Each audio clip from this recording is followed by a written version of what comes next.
Hello all, welcome to Chemistry EduHub channel. Today's topic is Werner's theory of coordination compounds. This is the first theory that was proposed by the scientist named Werner, who is considered to be the father of coordination chemistry. Now, according to this person, every transition metal that forms complexes can have two different types of valencies. One is primary valency. The second one is secondary valency. Now, what is primary valency? It is said to be ionizable valency, the other name. And for secondary valency, the other name given is non-ionizable valency. So, how primary valency is referred and how secondary valency is referred, let us see. So, primary valency is mainly is considered to be the oxidation state of the metal. So, primary valency is nothing but the oxidation state of the metal, whereas secondary valency is considered to be the coordination number of the metal. So, how does the oxidation state of the metal is given? Based on the anions present in the complex. So, the anions present in the complex outside the sphere will be satisfying the primary valency of the metal, whereas the ligands present in the complex will satisfy the secondary valency of the metal. And primary valency is generally represented with a dotted line while writing the structure of the complex, whereas secondary valency is represented by the thick line during the representation of the complex structure. And sometimes anion itself can satisfy both primary as well as secondary valency. So these are the major differences between primary and secondary valencies. Let us understand it very clearly with the help of an example. Let us understand the Werner's theory with few examples of cobalt hexamine chloride. So COCl3 6NH3 can be written as CONH3 6Cl3, where the ions that it forms will be this complex ion CO, NH3, 6, 3 plus and 3 Cl minus ions. 4 ions are formed overall from this complex, and from this complex CO, Cl, NH3 taken 5 is one complex with 2 plus charge and 2 Cl minus ions. So overall how many ions are formed? Only 3. So here the primary valency is equal to 4 and here the primary valency is equal to 3. Now the charge of cobalt is plus 3 only. In the first case, cobalt plus 3 charge is satisfied by 3 chlorines. And the secondary valency, that is the coordination number, is 6, that is obtained by the 6 amine groups, which we write with the dark lines. So 6 ammonia molecules will occupy the 6 corners of a tetrahedron, 6 corners of an octahedron, and the remaining 3 chloride ions, they are represented with a dotted line which satisfies the primary valency this way. So the plus 3 charge of cobalt is satisfied by 3 chloride ions that are present as primary valency. Now in the second case, if we see, cobalt 3 plus charge is satisfied by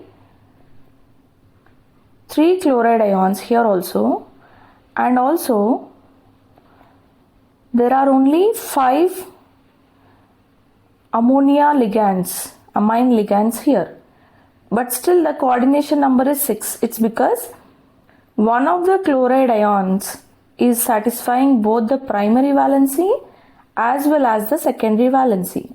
So hence, in the second case, one of the chloride ions is satisfying both primary as well as secondary valency, and in the first case the primary valency is only 4, but in the second case it is 3.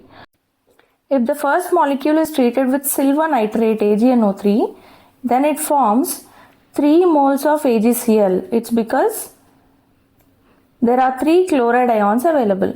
But in the second case, this gives rise to only 2 moles of AgCl because only 2 chloride ions are freely available to react with the silver nitrate.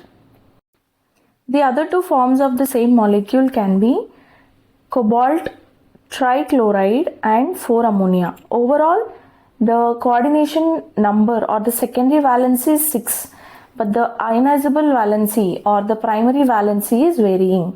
So here the primary valency is going to be 2, whereas in this case the primary valency is only 1. It's because outside the sphere there are no ions.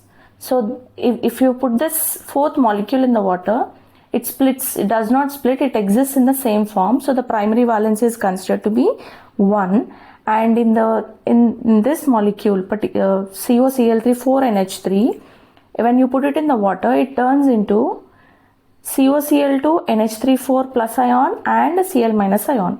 So the primary valency is said to be equal to 2, but the coordination number or the secondary valency in both the cases, it is 6 only. So the secondary valency of cobalt is always satisfied by the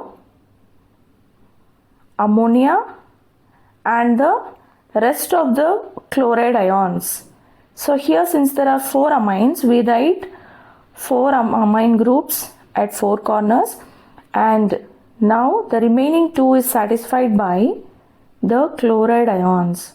So whichever chloride ion is acting as both primary valency as well as secondary valency, it is represented with both dotted line and the thick line, whereas the chloride ion that is only following or satisfying the primary valency is represented with a dotted line.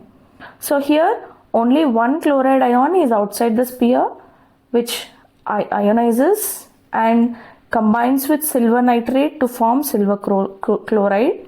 So it is satisfying only the primary valency. So we write with a dotted line. In the 4th molecule, if you see, cobalt 3 plus is at the center. Then there are only 3 amine groups. So we write 3 amines at 3 different corners. Then the remaining 3 chlorides are going to satisfy both the primary valency of the cobalt as well as the secondary valency of the cobalt. So we write dotted line as well as the thick line. Now, since all the negative ions and the amines are inside the sphere and there's no anion outside the sphere, when you treat this molecule with silver nitrate, this will not form any silver chloride. There is no precipitate at all. So in this case, primary valency is 1. In this case, primary valency is 2.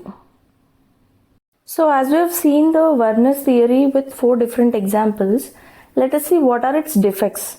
So electronic configuration of the metal is not clear, because according to Werner's theory, whenever a metal forms a complex, how the metal like cobalt is using its valence electrons in the formation of the complex, and what electronic configuration it is trying to attain. Is it the nearest configuration or the nearest inert gas configuration or the 18 electron configuration? What it is exactly, that is not explained by Werner.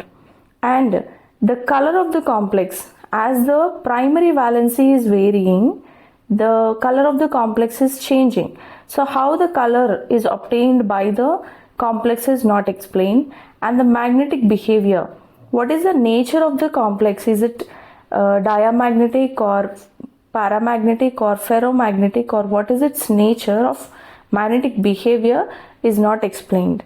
So this is about the Werner's theory and its postulates with few examples and the defects.